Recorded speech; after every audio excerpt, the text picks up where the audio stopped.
Informasi pertama, dua terduga pelaku penistaan agama dibawa ke Polda Metro Jaya untuk diperiksa terkait dugaan penistaan agama dalam sebuah konser musik di kawasan Ancol, Jakarta Utara. Viral hafalan Al-Quran berhadiah miras, pemirsa, ternyata akhirnya berbuntut panjang, di mana ada dua terduga pelaku penistaan agama berinisial R dan E dalam sebuah konser musik di kawasan Ancol, Jakarta Utara tiba di Polda Metro Jaya. Keduanya dikawal pihak kepolisian dan tertunduk ketika melihat adanya awak media yang menyorot mereka. Nah, ini juga yang sempat memberikan statement permintaan maaf sepertinya di media sosial Threads. Ya, saat dimintai keterangan oleh awak media, keduanya memilih bungkam dan terus berjalan memasuki gedung Direskrimum Polda Metro Jaya. Polisi masih mendalami adanya unsur pidana dalam kasus penistaan agama ini. Loh, kakak, kenapa kok pakai sayembaranya pakai uniform? Kenapa nggak yang lain? Sementara itu, Gubernur Jakarta Pramono Anung perintahkan jajarannya untuk memeriksa dan membawa kasus tantangan hafalan Al-Quran berhadiah miras di Ancol, Jakarta Utara ke ranah hukum. Ya, tantangan hafalan Al-Quran berhadiah minuman keras yang digelar di kawasan Ancol, Jakarta Utara memicu reaksi keras dari pemerintah Provinsi Jakarta. Gubernur Jakarta Pramono Anung menegaskan tidak akan memberikan toleransi kepada siapapun yang bermain-main dengan isu agama, terlebih di wilayah fasilitas milik pemerintah Provinsi DKI. Guna memberikan efek jera, Pramono telah memerintahkan asisten Kesra untuk segera memproses ambil tindakan hukum terhadap penyelenggara acara.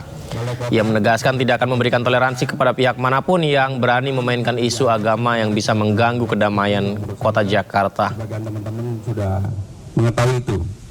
Tetapi yang paling penting adalah satu, membuat statement yang menurut saya sebagian teman-teman sudah mengetahui itu. Tetapi yang paling penting adalah satu, ini nggak boleh terjadi lagi. Siapapun yang mengadakan acara, apalagi di tempat yang difasilitasi oleh atau tempat pemerintah DKI Jakarta, misalnya Ancol. Walaupun saya tahu pasti Ancol nggak tahu sama sekali dengan peristiwa ini. Tetapi apapun kan ini terjadi di Ancol. Sehingga dengan demikian tadi saya sudah langsung kemarin kepada Pak Asisten Kesejahteraan Rakyat untuk ini diproses, diambil tindakan hukum. Kita nggak ada kata maaf untuk orang yang Jakarta yang sudah tenang, sejuk, aman, nyaman, orang bermain-main dengan agama yang menurut saya sangat sensitif sekali. Sebelumnya, buntut dugaan penistaan agama dalam acara festival musik di kawasan Ancol, Jakarta Utara, ratusan warga menggeruduk rumah MC acara itu. Kapolres Metro Bekasi Kota meminta masyarakat menyerahkan penanganan kasusnya ke pihak polisi.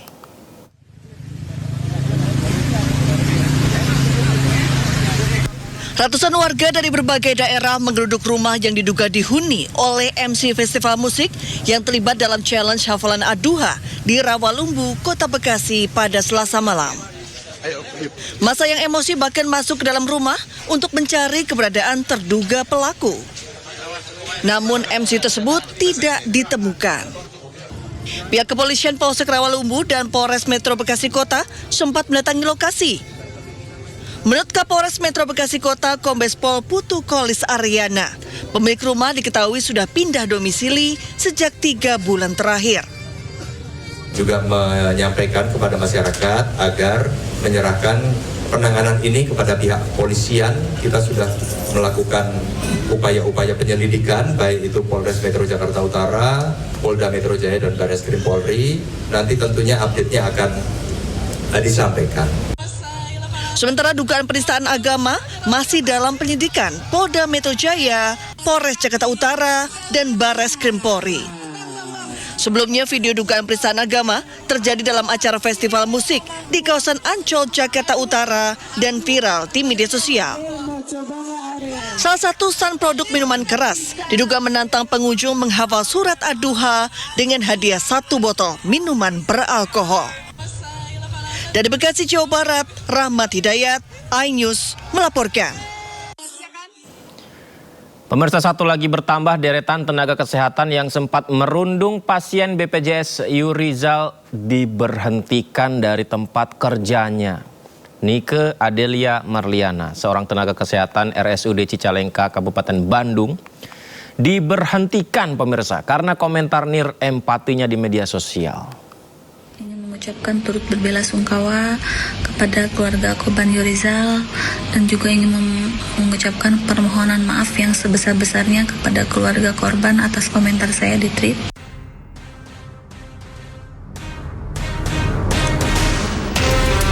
Inilah permintaan maaf atau klarifikasi yang disampaikan Nika Adelia Marliana, seorang tenaga kesehatan RSUD Cicalengka, Kabupaten Bandung, Jawa Barat.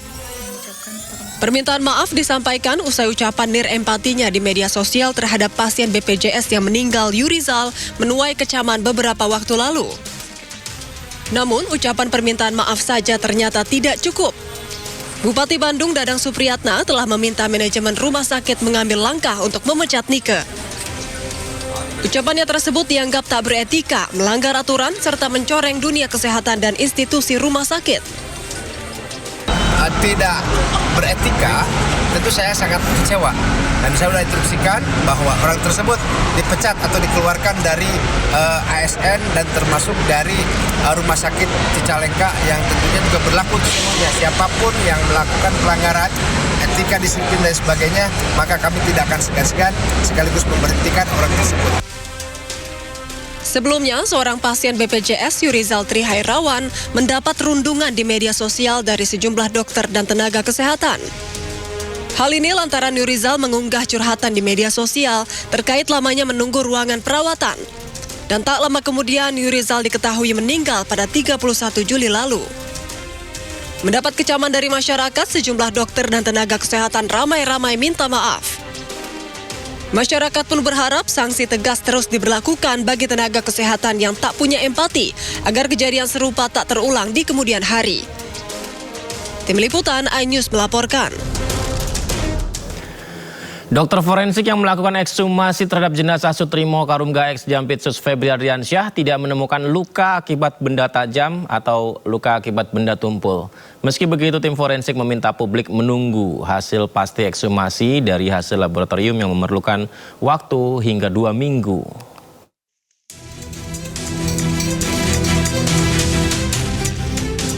Rangkaian ekshumasi terhadap jenazah Sutrimo, orang dekat ex-Jampitsus Febri Adriansyah, telah rampung. Fakta baru diungkapkan oleh Ketua Tim Dokter Forensik, di mana hasil pemeriksaan luar dan dalam tidak ditemukan adanya luka benda tajam atau tumpul. Dan untuk mengetahui penyebab mulut Sutrimo mengeluarkan busa sebelum dinyatakan meninggal dunia, tim forensik juga melakukan swab terhadap jenazah Sutrimo. Dari hasil pemeriksaan dalam, pemeriksaan luar dan pemeriksaan dalam, secara visual kami tidak mendapatkan tanda-tanda luka yang dimana diakibatkan oleh karena kekerasan tumpul maupun kekerasan tajam. Namun pada waktu kami ekshum tadi sudah tidak ada di ini kan, tetapi kami mencoba melakukan tadi pemeriksaan laboratorium, mengambil dengan cara mensuap ya. Apakah di situ masih ada sisa-sisa dari yang terkandung dari ini, kita tunggu dari hasil laboratorium tersebut. Kabid Humas Polda Metro Jaya menerangkan ekshumasi dilakukan melalui 3 tahapan dan melibatkan tim gabungan Perhimpunan Dokter Forensik dan Mediko Legal Indonesia dari Jakarta, Jawa Tengah, dan Jawa Timur, serta ahli laboratorium forensik, toksikologi, DNA, serta histopatologi anatomi. Pelibatan berbagai institusi dan disiplin keahlian dilakukan untuk menjaga objektivitas, integritas pemeriksaan, dan akuntabilitas ilmiah, sehingga dalam pelaksanaan pemeriksaan dapat diuji dan dipertanggungjawabkan sesuai kaidah keilmuan. Rangkaian ekshumasi berlangsung selama 3,5 jam di pemakaman Bantar Agung Desa Lahar, Kecamatan Wangon, Banyumas, Jawa Tengah. Sampel jenazah yang diambil akan dianalisa di laboratorium selama kurang lebih 2 pekan. Tim Liputan iNews melaporkan. Sementara itu, ex-Kabareskrim Polri Susno Duaji menilai ekshumasi jasad Sutrimo yang telah dimakamkan 21 hari lalu sebenarnya sudah terlambat. Meski demikian, langkah ini penting untuk dilakukan sebagai bagian proses penyidikan. Berikut cuplikan dialognya. Kalau kita nilai terlambat, ya ini terlambat ya. Tapi tidak ada kata terlambat itu dalam penyidikan ya, lebih baik telat daripada tidak gitu kan. Karena ini sudah cukup lama waktunya. Kenapa lama? Yaitu dari tanggal 23 ya peristiwanya, 23 Juli, kemudian sekarang sudah tanggal 11, besok 11 Agustus. ekshumasinya tanggal 12. Kalau besok tanggal 12 berarti kan sudah hampir 20 hari ya. Mudah-mudahan saja hasil ekshumasinya itu masih cukup baik gitu. Artinya kondisi jenazahnya masih bisa untuk diadakan uji laboratorium ya, terhadap lambung, terhadap ginjal dan sebagainya, organ-organ dalam daripada Pak Sutrimo ini, mudah-mudahan. Mantan Jampitsus Febri Adriansyah mengungkapkan kesedihan mendalam sejak tahu kematian orang dekatnya Sutrimo. Febri kini menunggu hasil penyelidikan polisi untuk mengungkap penyebab kematian Sutrimo. Melalui kuasa hukumnya disampaikan bahwa Sutrimo memang mengalami sakit yang sudah cukup lama. Kami dari tim kuasa hukum mendapatkan pesan dari Pak FA dan keluarga bahwa Pak FA dan keluarga sangat sedih dan berduka cita sejak mengetahui kematian almarhum Sutrimo. Pihak keluarga kami tentu saja berharap kita semua menunggu dan menyimak informasi resmi yang disampaikan oleh pihak kepolisian, karena kami menghormati proses hukum yang sedang berjalan, termasuk proses ekshumasi yang kami dengar informasinya di media itu dilakukan hari ini. Kami juga menyimak apa yang disampaikan oleh pihak dokter dari Polri bahwa dari kajian ekshumasi ini nanti baru bisa ditentukan atau disimpulkan penyebab kematian apakah natural atau anatural. Jadi sebagai warga negara yang baik dan juga dalam konteks negara hukum tentu kita hormati proses hukum yang berjalan di Polda tersebut. Sekali lagi kami sampaikan Pak FA dan keluarga menyampaikan duka cita terkait dengan kejadian ini, dan yang diketahui oleh pihak keluarga selama ini memang almarhum itu mengalami sakit yang sudah cukup lama, sejak bertahun-tahun yang lalu, dan tentu saja pihak keluarga sedih mendengar kabar kematian almarhum Sutrimo tersebut. Terima kasih. Pengadilan Negeri Jakarta Timur menggelar sidang pembacaan dakwaan jilid 2 terhadap Tifauzia Tiasuma atau Dr. Tifa pada hari ini. Namun terdakwa Dr. Tifa tidak hadir dalam persidangan sehingga sidang kembali ditunda 2 minggu ke depan. Jadi sidang ditunda hari Kamis tanggal... Pada sidang sebelumnya majelis hakim telah mengabulkan eksepsi terdakwa Tifauzia Tiasuma atau Dr. Tifa. Perkara Dr. Tifa kembali diperiksa oleh majelis hakim yang sebelumnya menangani perkara yang sama, yakni Endarwati sebagai ketua majelis dengan hakim anggota Rudi Rafli Siregar dan Matilda Kristina Katarina. Sidang dimulai tepat pukul 9.03 waktu Indonesia Barat dan hanya berlangsung selama 7 menit dikarenakan pihak terdakwa Dr. Tifa belum hadir pada saat sidang pembacaan dakwaan hari ini.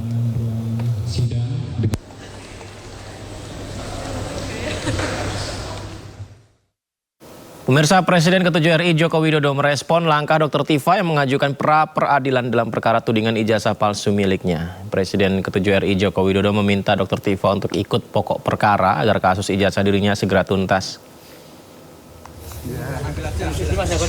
Ya, Joko Widodo mempertanyakan alasan Dr. Tifa dalam mengajukan pra-peradilan kasus tudingan ijazah palsu miliknya. Jokowi menyebut jika Dr. Tifa yakin ijazahnya palsu, maka sebaiknya segera dibuktikan di persidangan pokok perkara.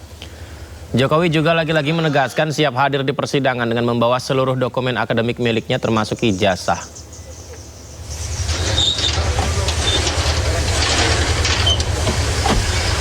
Ya kalau yakin 100% palsu, mestinya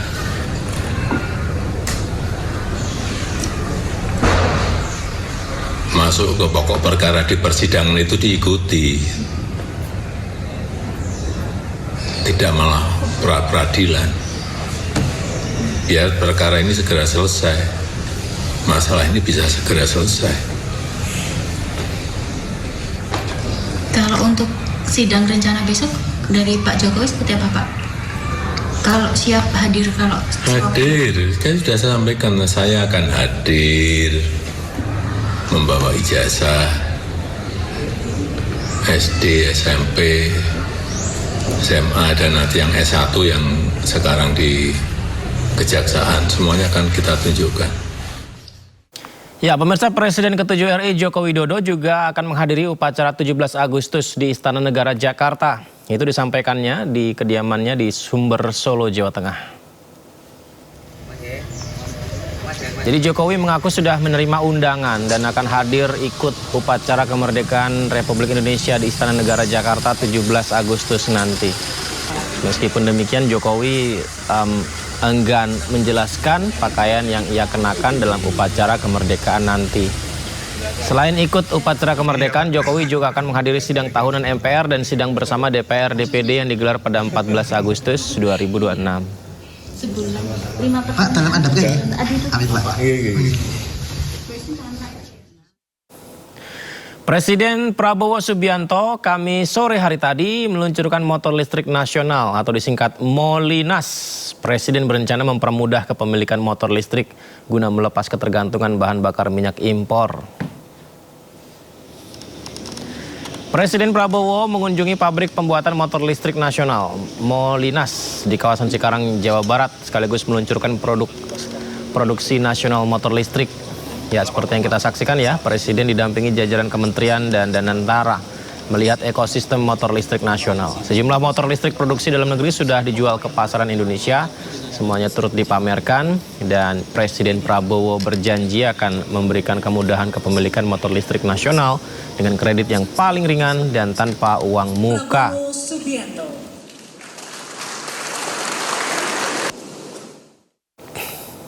Pemirsa, dalam acara peluncuran motor listrik nasional Molinas di Cikarang, Presiden Prabowo juga membahas mengenai kondisi perekonomian bangsa. Dan ada yang menarik, pemirsa. Presiden mengatakan yang luar biasa dari rakyat kita adalah meski kondisi paling miskin tapi masih bisa tersenyum. Ya, Presiden Prabowo mengatakan peluncuran motor listrik nasional di Cikarang ini menjadi tonggak atas inisiatif pengusaha swasta memberikan manfaat bagi rakyat Indonesia. Dirinya berharap rakyat segera sejahtera dan menyoroti rakyat Indonesia ini luar biasa. Meskipun miskin masih bisa tersenyum. Motor listrik nasional beserta ekosistem pendukung telah resmi diluncurkan oleh Presiden Republik Indonesia. Rakyat kita yang paling miskin pun masih bisa tersenyum.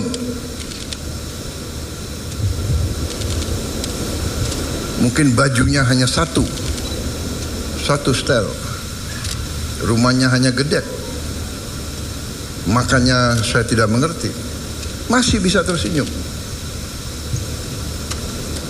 Jadi hari ini adalah menurut saya hari yang sangat penting karena ini merupakan suatu tonggak atas inisiatif masing-masing para pengusaha swasta yang mulai proyek ini. Mungkin Indika ya, kelompok Indika ya. Kelompok Indika, kelompok yang sudah lama bekerja. Waktu saya masih muda, saya sudah dengar Indika. Waktu itu saya masih muda, sekarang agak muda. Jadi ada muda, ada agak muda, ada rodo muda. Dan ada mimpi untuk muda. Saudara-saudara, Indika sudah bekerja. Dia bergerak di, kalau seingat saya mulainya bergerak di bidang tambang. Tapi saya tidak tahu inisiatif siapa.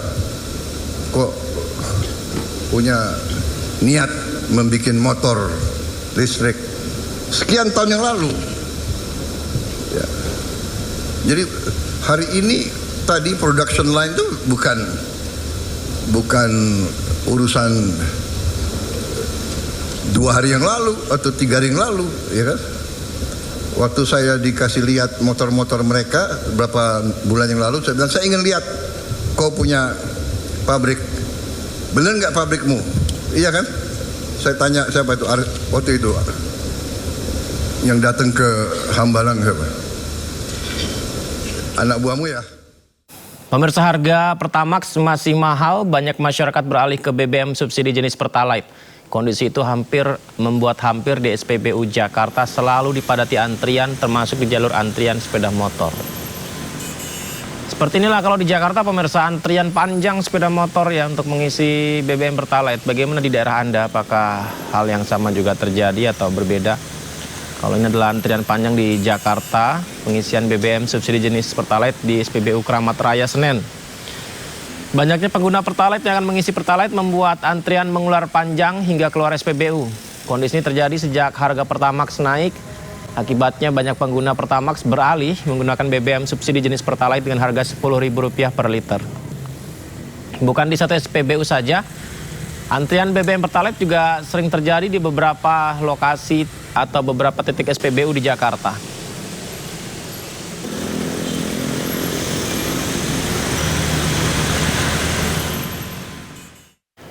Pengguna BBM Pertalite siap-siap ya, karena penjualan BBM subsidi itu akan kembali diperketat akhir tahun ini. Rencananya masyarakat desil 9 dan desil 10 alias kategori ekonomi atas ini tidak boleh lagi membeli Pertalite. Penjualan BBM subsidi Pertalite bakal lebih diperketat pada akhir tahun ini. Hal itu dibahas dalam rapat koordinasi antara Menteri Keuangan Purbaya Yudi Sadewa dan Menteri SDM Bahlil Lahadalia di kantor Kemenke Selasa lalu. Purbaya menjelaskan pembatasan penjualan Pertalite bertujuan memastikan penyaluran BBM subsidi itu tepat sasaran. Nantinya kelompok masyarakat desil 9 dan 10 atau kategori ekonomi atas tidak boleh lagi membeli Pertalite. Namun untuk sepeda motor dipastikan tetap boleh mengisi BBM Pertalite. Jadi tadi kita membahas kemungkinan implementasi pembatasan subsidi Pertalite untuk yang tingkat atas, mungkin yang kuartal 9, 10, supaya nanti bukan sekarang ya, beberapa bulan kemudian kita bisa kurangi secara bertahap. Sedang kita pelajari sistemnya. Saya juga sudah sempat melihat sistem Pertamina sudah cukup baik sehingga siap bisa dilaksanakan. Menyangkut dengan pembatasan itu, nanti kan ada jenis kendaraan, ya. Jangan pakai BMW, pakai Mercy, masa pakai minyak subsidi. Itu yang dimaksudkan oleh Pak Menteri tadi. Bahlil menyebut selama ini masih banyak kelompok masyarakat ekonomi atas yang menikmati Pertalite bersubsidi, termasuk kategori desil 9 dan 10 yang merupakan kelompok di peringkat 20% teratas dari sisi kesejahteraan ekonomi. Akibatnya negara harus menganggarkan subsidi BBM hingga ratusan triliun rupiah setiap tahunnya. Kebijakan pembatasan berpotensi menghemat anggaran subsidi hingga 17 triliun per tahun. Tim Liputan iNews melaporkan. Ya, terima kasih masih bersama kami di Sindo Prime. Pemirsa, Mahkamah Konstitusi memutuskan kasus penghinaan presiden dan wakil presiden hanya dapat diproses jika diadukan oleh yang bersangkutan, yakni oleh presiden dan wakil presidennya. Jadi pihak lain seperti keluarga, relawan itu tidak dapat mengajukan gugatan atas dugaan pidana itu. Nah, MK menilai pasal 220 KUHP yang menyebut pasal tersebut bersifat aduan ini bertentangan dengan UUD 45 dan tidak punya kekuatan hukum mengikat secara bersyarat. Menurut MK, ketentuan tersebut berpotensi menimbulkan tafsir yang berbeda-beda, bahwa pihak yang dapat mengajukan pengaduan tidak terbatas pada presiden atau wapres. Dengan putusan itu, MK menegaskan bahwa relawan, pendukung, simpatisan, keluarga, maupun pihak ketiga lainnya tidak dapat lagi menginisiasi gugatan atas dugaan penghinaan terhadap presiden atau wapres. Sebelumnya 12 mahasiswa menggugat pasal tersebut ke MK karena berpotensi menyebabkan diskriminasi terhadap warga negara. Frasa menyerang kehormatan, harkat, dan martabat diri presiden atau wapres dinilai menimbulkan ketidakpastian hukum terkait batasan perbuatan yang diklasifikasikan itu. Beliau 3. Dengan demikian, Mahkamah menilai penting untuk memberikan penyelarasan norma dengan memberikan penegasan bahwa pengaduan tersebut hanya dapat dilakukan oleh Presiden dan atau Wakil Presiden, sehingga norma pasal 220 ayat 1 Undang-Undang 1 2023 menjadi berbunyi ayat 1, tindak pidana sebagaimana dimaksud dalam pasal 218 dan pasal 219 hanya dapat dituntut berdasarkan aduan oleh Presiden dan atau Wakil Presiden. Oleh karena itu, dengan penegasan Mahkamah tersebut, maka pengaduan oleh Presiden dan atau Wakil Presiden dapat dilakukan langsung atau dengan memberikan kuasa khusus kepada kuasa hukum. Bahwa berdasarkan hal tersebut di atas, penegasan mengenai subjek hukum yang berhak mengajukan pengaduan diperlukan agar tidak terdapat ruang bagi pihak lain, baik keluarga, simpatisan, pendukung, relawan, maupun pihak ketiga lainnya yang mengatasnamakan Presiden dan atau Wakil Presiden untuk menginisiasi proses pidana atas dasar penilaiannya sendiri mengenai ada atau tidaknya penghinaan terhadap Presiden dan atau Wakil Presiden. Hukum hadir menjaga marwah penguasa, tetapi kritik adalah hak setiap warga negara. Jika kritik dan penghinaan kian samar batasnya, lantas mampukah hukum menjaga kebebasan tanpa membungkam suara? Kita bahas lebih dalam bersama dengan pakar hukum tata negara Profesor Juanda. Selamat malam, Assalamualaikum Prof. Halo Prof. Halo Prof, bisa mendengar suara saya Prof? Halo. Selamat malam Prof. Selamat malam. Assalamualaikum. Waalaikumsalam. Suara saya jelas Prof? Jelas, clear. Oke, terima kasih Prof. Yang ingin saya tanyakan Prof ini tentang awalnya dulu ya. Jadi MK memaknai pasal 220 ayat 1 KUHP bahwa tindak pidana sebagaimana diatur dalam pasal 218 dan pasal 219 hanya dapat dituntut berdasarkan pengaduan Presiden dan atau Wakil Presiden. Artinya berarti pemaknaannya tidak boleh orang luar ini merasa mencederai kehormatan Presiden dan Wakil Presidennya, maka dia bisa mengadukan orang yang dianggap melakukan pelanggaran. Seperti itu ya Prof? Yes, benar. Nah, seperti apa sebenarnya pendalaman dari undang-undang ini Prof? Ya begini ya, memang untuk mencegah pihak-pihak yang tidak berwenang untuk mengatasnamakan orang yang memang merasa dirugikan, dihina, atau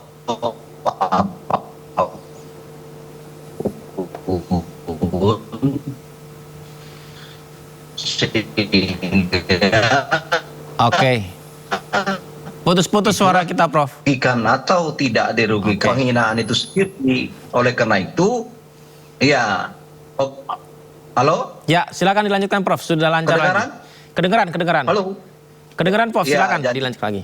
Jadi itu kan faktanya kan banyak orang, apalagi sekelas Presiden, Wakil Presiden itu kan banyak yang menurut saya mengambil sebuah kesempatan untuk meraih satu keuntungan pribadinya, sehingga seolah-olah dialah pahlawan, dialah pembela, misalnya gitu kan. Nah, itu tidak boleh lagi. Itu kalau memang Presiden merasa nama baiknya secara pribadi, bukan secara dinas loh, itu tidak boleh. Ya, pribadi. Pribadi artinya yang menyangkut harkat, martabat, kehormatan dia secara pribadi, bukan sebagai presiden. Ya, beda itu, harus jelas. Kalau memang dia adalah secara jabatannya itu tidak punya, tidak berhak untuk melakukan pengaduan pasal penghinaan. Tapi ya dalam konteks seseorang yang sedang menjabat, tetapi seseorang itu menjabat presiden, seseorang itu merasa bahwa dia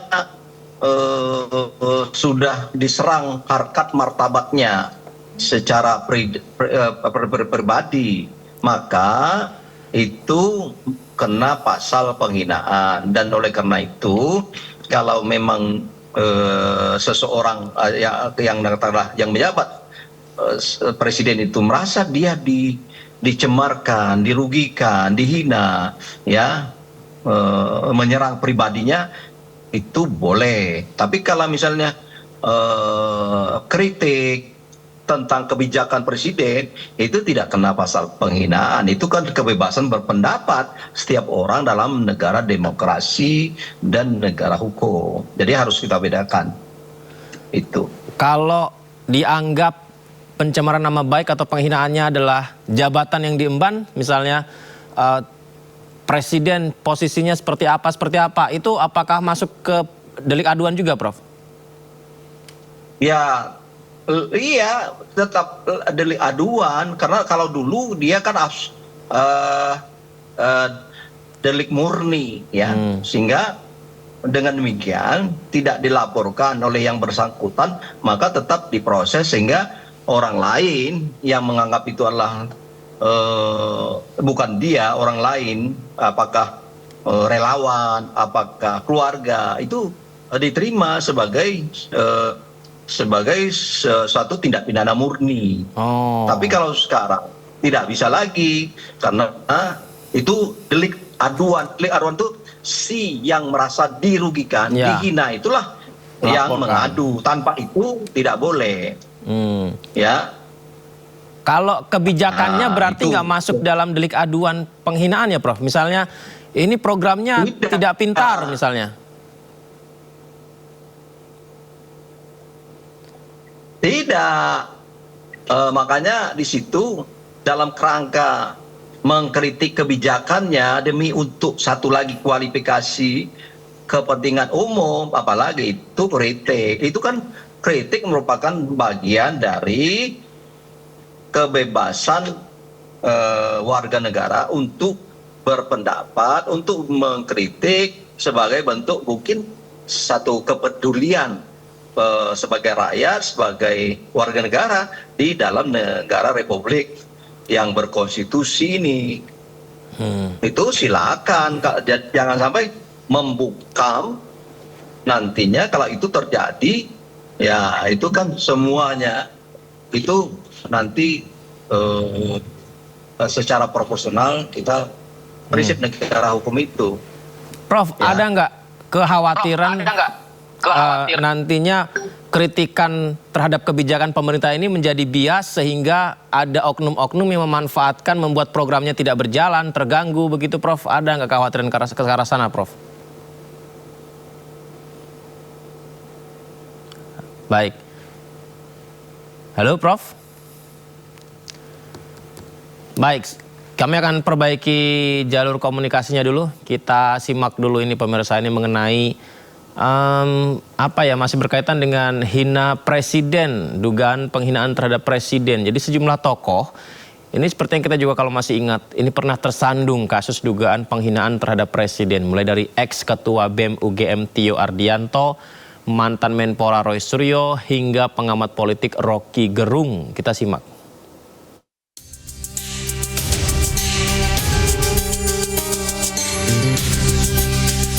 Juni 2026, sejumlah advokat dan tokoh mendatangi Bareskrim Polri melaporkan mantan Ketua BEM UGM Tio Ardianto.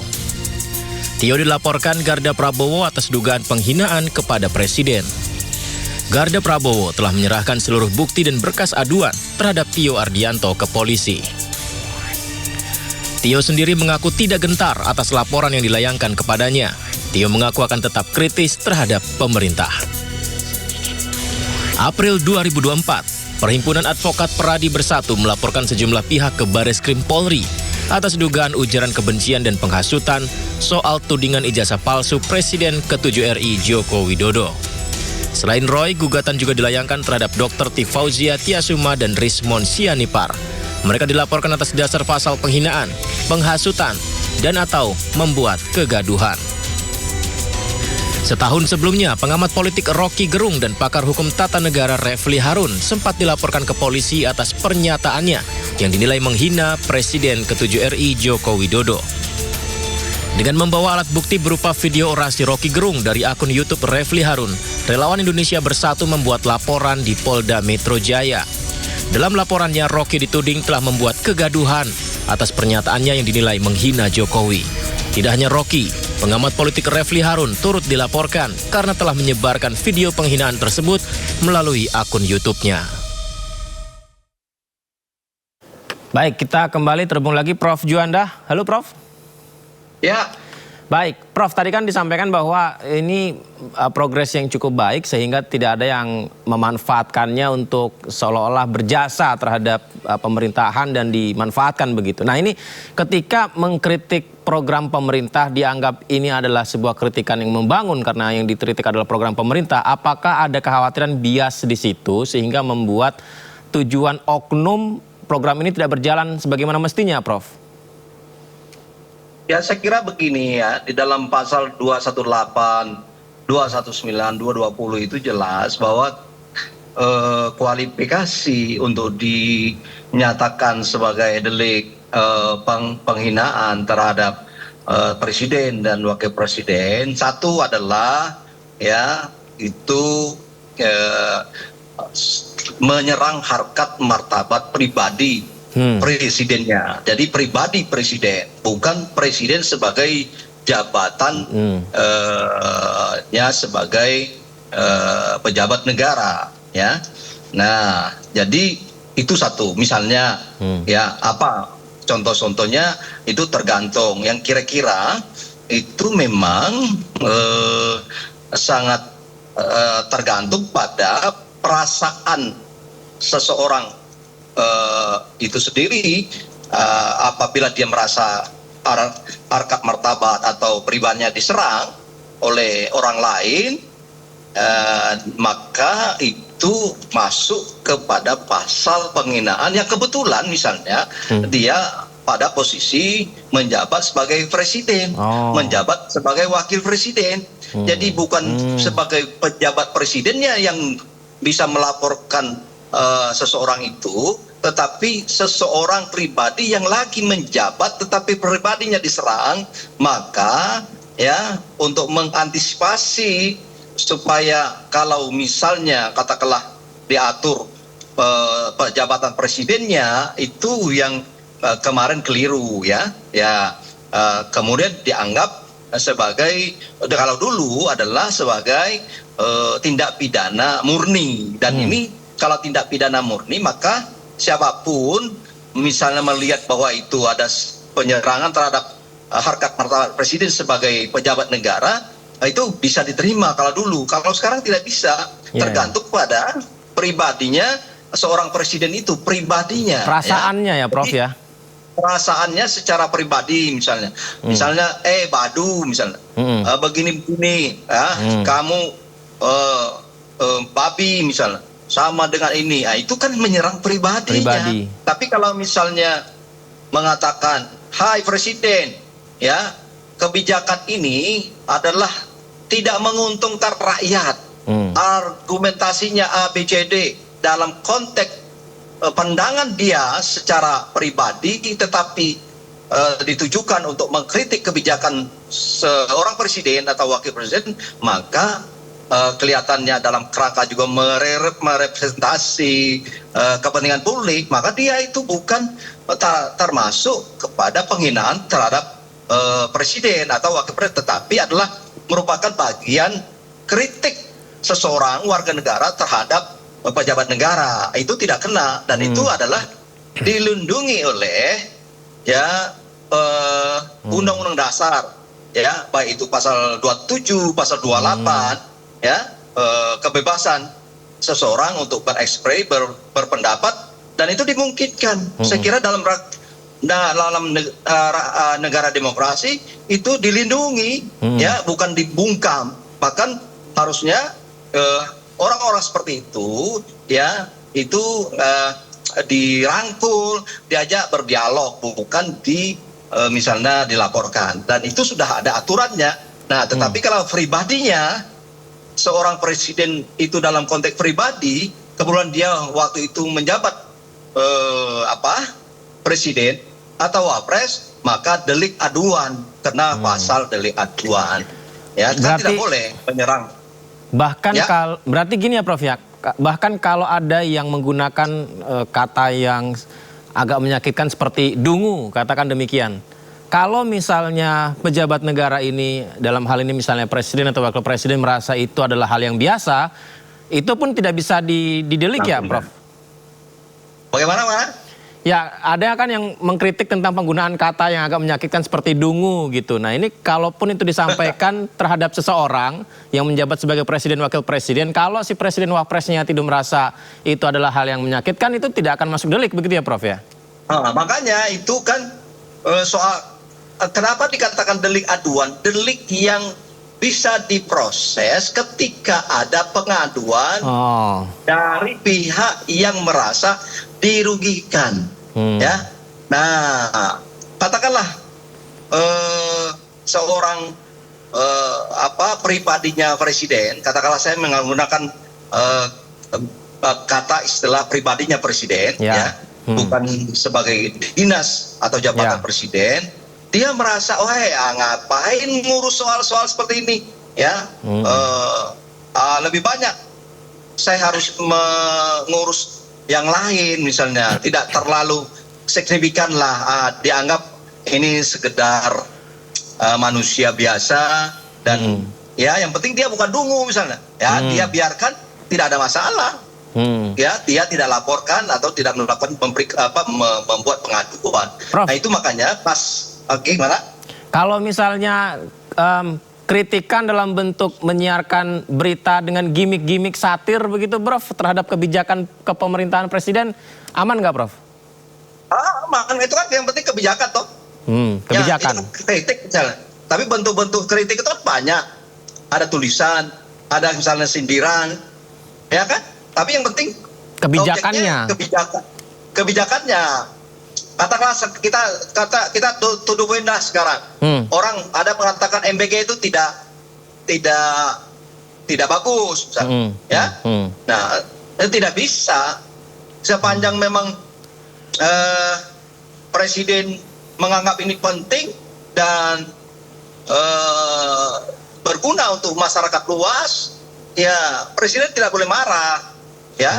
Nah, dan itu anggap saja mungkin ada rakyat mengkritik supaya lebih bagus tata kelolanya misalnya. Tidak ada masalah, jangan dianggap salah kalau mengkritik kebijakan seperti itu sehingga dianggap penghinaan. Tidak, itulah perlunya memahami pasal-pasal dalam undang-undang KUHP yang baru. Gitu. Berarti kalau misalnya ada yang membuat pertunjukan stand up komedi misalnya dengan roasting kepala negara atau wakil kepala negara, misalnya menganggap wah ini entah apakah gesturnya mengantuk atau bagaimana, itu juga selama tidak diadu secara pribadi oleh yang bersangkutan atau dia merasa tersinggung, itu saya kira itu tergantung sih. Kalau menurut saya, ya, kalau ngantuk itu kan tidak penghinaan, bukan penghinaan. Ya, baik. Apa yang membuat orang ngantuk itu merupakan kodrat setiap manusia. Saya misalnya diinikan ngantuk ya wajar. Memang saya ngantuk kok, nggak ada masalah. Nah, kita juga sebagai pejabat, ya katakanlah siapapun, apalagi presiden, wakil presiden, harus berwawasan luas, harus bijak, harus rasional melihat sesuatu hal. Jangan sedikit-sedikit misalnya, oh ini menghina. Tetapi itu kan sudah jelas kualifikasi tindak pidana penghinaan merupakan delik aduan tadi, ya. Sudah jelas.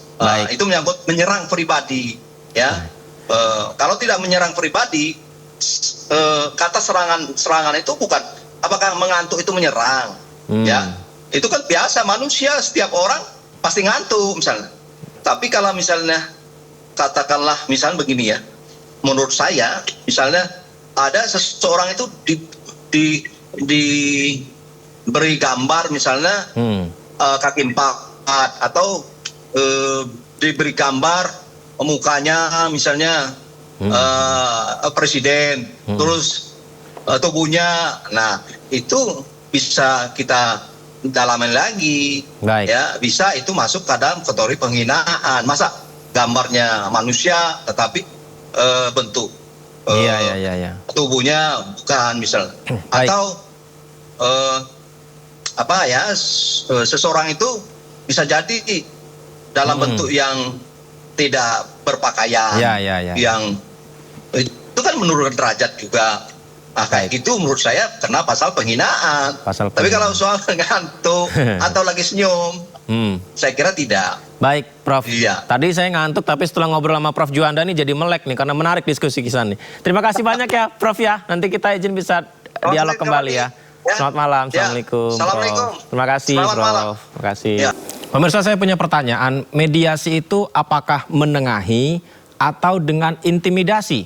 Kalau mediasinya begini, sekarang mau gimana? Maunya gimana? Mau ditutup? Kalau misalkan ditutup nih, bapak ibu suaminya ini sama-sama penjahit loh, dia punya anak masih sekolah, apa kamu mau tanggung jawab nggak? Hah? Ngomong dong, puas kamu puas, berasa puas nggak? Memang salah sih ucapan ibu itu, saya nggak membenarkan. Tapi kamu nyebarin video orang, keluarga punya hak juga laporin kamu. Menurut Anda itu gimana pemirsa? Sebentar ya, saya lihat dulu di buku-buku KBBI ya. Karena saya bingung, mediasi dan intimidasi itu sama nggak sih? Sekarang maunya gimana? Mau ditutup? Kalau misalkan ditutup nih, bapak ibu di suaminya sama-sama penjahit loh. Pemirsa, masih ingatkah Anda dengan peristiwa tukang jahit di Bali yang diduga melakukan rasisme ke customernya dan berujung damai? Saat ini peristiwanya rame lagi pemirsa, karena proses mediasi diduga netizen terlalu memihak. Jadi ini adalah upaya mediasi yang dilakukan saat mempertemukan korban yang mengaku mendapat perlakuan rasisme. Netizen menyoroti mediasi, kenapa justru dianggap memojokkan korban yang melaporkan rasisme. Ada dugaannya begitu, meski tak membenarkan ucapan rasis, namun Senator Arya Wedakarna bertanya, apakah pelapor puas setelah memviralkan berita ini?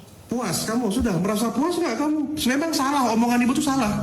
Terus jelas salah. Sekarang maunya gimana? Mau ditutup? Kalau misalkan ditutup nih, bapak ibu di suaminya sama-sama penjahit loh. Dia punya anak masih sekolah. Kalau kamu emosi, ibunya ditutup, digeruduk misalkan. Mau kamu kasih makan? Indomaret mau nggak kasih ibu ini kerjaan? Ini mumpung saya juga pengawas undang-undang perpajakan nih. Nanti bisa saya mintakan CSR sesuai dengan undang-undang nomor 40. Misalkan ini ditutup nih. Mau tanggung jawab nggak? Hah? Ayo ngomong dong depan kami. Puas kamu sudah merasa puas nggak kamu? Memang salah, omongan ibu tuh salah. Terus jelas salah, saya nggak membela ibu itu masalah omongan. Silakan, kalau seandainya dari pihak keluarga merasa repot, masa gimana? Kalau misalkan pihak keluarga mau melaporkan undang-undang ITE boleh, walaupun hari ini udah damai, tapi pihak keluarga punya hak untuk ngelaporin kamu, karena kamu nyebarin video orang, nggak bisa. Gitu loh maksudnya. Cuma kecilin samping sama motong bawah. Oke, itu selesai. Berapa total bayar semua? 3 berapa total berapa? Pacar 75 ongkosnya. 75 semua. Tapi selesai ya? Selesai semua. Oke. Baik. Kalau kamu tuh udah sabar, pun aja ini pacar kamu. Ini kan baju pacar kamu, bukan kamu punya. Biarin pacar kamu bawa ambil sini. Pacar saya orang jauh di Gianyar tugasnya, saya kosnya di Darmo Sabo. Gimana ibu janji aja? Tidak diselesaikan. Bolak-balik saya ke sini jadinya biarin pacar kamu yang ambil ke sini, kan ini baju pacar kamu, bukan kamu. Biarin pacar kamu tuh sabar sekali loh, baik sekali sama ibu. Kayak kamu cerewet. Ibu pernah ketemu pacarnya dia? Pernah.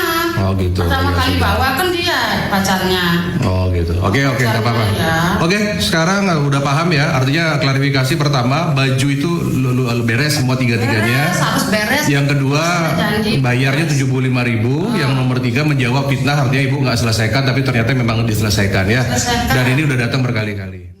Saya jadi harus belajar lagi nih pemirsa di KBBI. Mediasi dan intimidasi sama atau beda ya? Ya yang jelas pemirsa, setelah ramainya video tadi tersebar, Senator Arya Wedakarna Suyasa dikritik oleh sejumlah netizen nih. Meskipun sempat ada perdamaian sebelumnya antara tukang jahit dan yang mengaku sebagai korban rasis, tersebarnya proses mediasi mengundang kritikan tajam.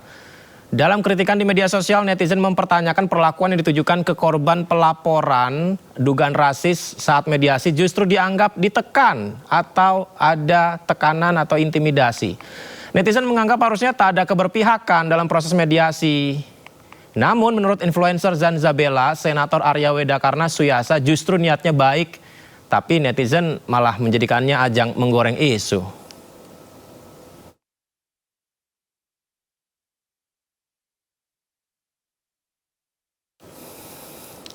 Ya, untuk membuka kembali ingatan kita, jadi sebelumnya ramai dibicarakan di media sosial perdebatan antara customer dan seorang ibu yang jadi tukang jahit, pemirsa. Paling orang kaya-kaya, bukan kayak kamu, orang miskin. Kamu tuh orang miskin, gak makan di Jawa, cari uang ke Bali, bermain-main sama orang Bali. Kalau aku udah ingat dengan hukum, sudah kamu macam-macam kamu sama orang Bali. Ya bayar masalahnya ini.